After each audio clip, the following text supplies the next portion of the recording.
जय श्री राम दोस्तों। अध्याय 10 अदृश्य 4 में आपका स्वागत है। दोस्तों, ये कथा इस प्रकार है। जब उर्वा अपने साधारण स्वरूप में लौट आया तब हनुमान जी ने मानसिक चतुर्काया का वर्णन किया। मानव मन वास्तव में 4 अलग अलग कायाओं का समूह है जो अमूर्त पदार्थ से बनी होती है। जिस प्रकार आपकी भौतिक काया श्वास लेती और छोड़ती है, ठीक उसी प्रकार आपकी मानसिक कायाएं विचार ग्रहण करती है और छोड़ती है। आपकी मानसिक चतुर्काया की भ्रमकारी शक्ति इस तथ्य में निहित है कि वे अदृश्य और अज्ञात है। जब वे कुछ करती है तो आपको अर्थात आपकी आत्मा को लगता है कि आप करता है। जब आप कुछ इच्छा करती हैं तो उन इच्छाओं को इस तरह अनुकृति करते हैं जैसे कि वे आपकी ही इच्छाएं हो। अदृश्य चतुर्काया के कारण उत्पन्न ये भ्रम तब तक सहायक हैं जब तक कि आप इस संसार के दृश्यों में निहित भावनाओं का रस पीना चाहते हैं। परंतु एक दृश्य के पश्चात दूसरा दृश्य आता है और दूसरे के पश्चात तीसरा। जब दुख भरे दृश्य आने लग जाएं और आप उनसे बाहर निकलना चाहें तो यही भ्रम समस्या बन जाता है। इस भ्रम को तोड़ने के लिए अदृश्य चतुर्काया को दृष्टिगोचर होना पड़ेगा, ताकि जब वे कोई इच्छा करें तो आप अर्थात आपकी आत्मा उसकी अनुकृति ना करे। उर्मी ने पूछा, देव, जब आपने हमें पूरी तरह से प्रशिक्षित कर दिया होगा तो क्या हम अपनी मानसिक चतुर्काया को उतनी ही स्पष्टता से देख पाएंगे जितनी स्पष्टता से हम अपनी भौतिक काया को देखते हैं? हनुमान जी ने पूछा, जब आप अपना भौतिक तन देख रहे होते हैं तो देखने की क्रिया कौन कर रहा होता है? उर्मी ने उत्तर दिया, मेरा मन देव। और जब आप अपने विचारों और अपने मन को देख रहे होते हैं तब देखने की क्रिया कौन करता है? आत्मा। उर्मी ने अनिश्चितता से कहा। हनुमान जी ने कहा, आत्मा जो कुछ भी देखती है मन के माध्यम से ही देखती है, क्योंकि जब आत्मा मन से मुक्त होती है तब शून्य होती है।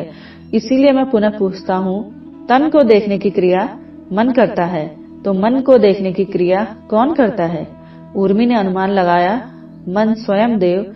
हनुमान जी ने कहा, हाँ, आप अपनी मानसिक अदृश्य चतुर्काया को एक दूसरे को उजागर करने पर बाध्य कर सकते हैं।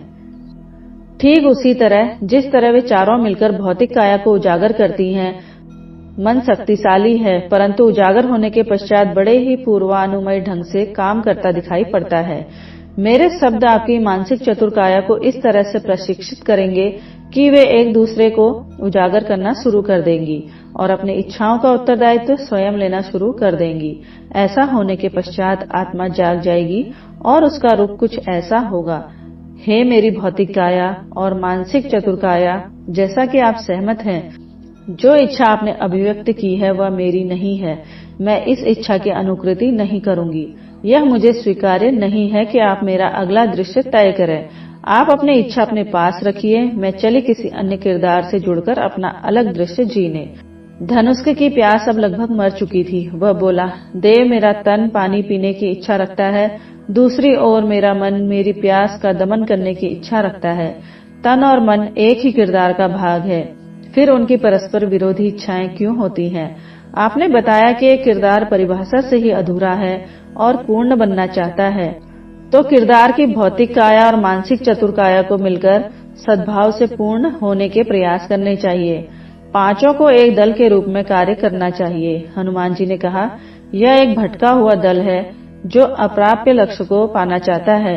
उनमें से कोई नहीं जानता कि पूर्ण क्या है। वे जान ही नहीं सकते।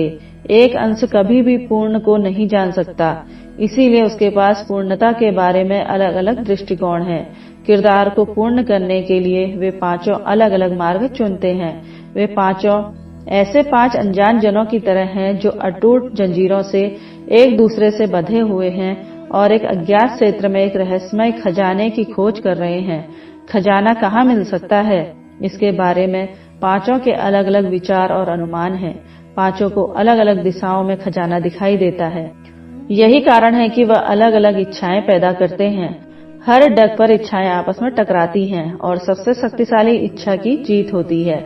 जीतने वाली इच्छाएं निर्धारित करती हैं कि वह पांचों अगला डग किस दिशा में बढ़ाती हैं। या यूं कहें कि पांचों में से जो भी सबसे शक्तिशाली होता है वही अन्य 4 को अपनी इच्छा की ओर घसीट लेता है।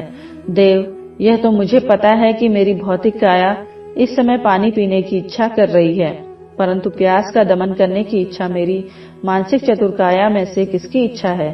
धनुष्क ने पूछा। हनुमान जी ने कहा, आपको शीघ्र ही पता चल जाएगा।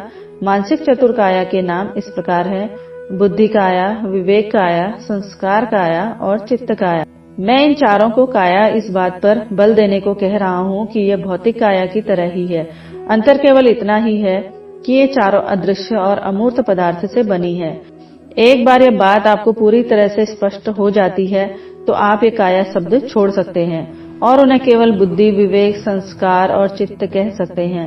भौतिक काया, जैसा कि आप जानते हैं कि मूर्त पदार्थ से बनी है और अपनी इंद्रियों के सीमा के भीतर आने वाले मूर्त पदार्थ के साथ क्रिया करती है। जब आप आम का फल देखते या सूंघते हैं तो आपको आम खाने की इच्छा होती है, वह आपकी भौतिक काया की इच्छा है। भौतिक काया की दृष्टिकोण से पूर्ण का अर्थ है एक ऐसी आदर्श और अमर काया जिसे भूख प्यास नहीं लगती और जो कभी बूढ़ी और रोगी नहीं होती। तो दोस्तों, आज के अध्याय का ये भाग यहीं तक। मिलती हूँ आपसे अगले भाग के साथ। आप बने रहे मेरे साथ। धन्यवाद।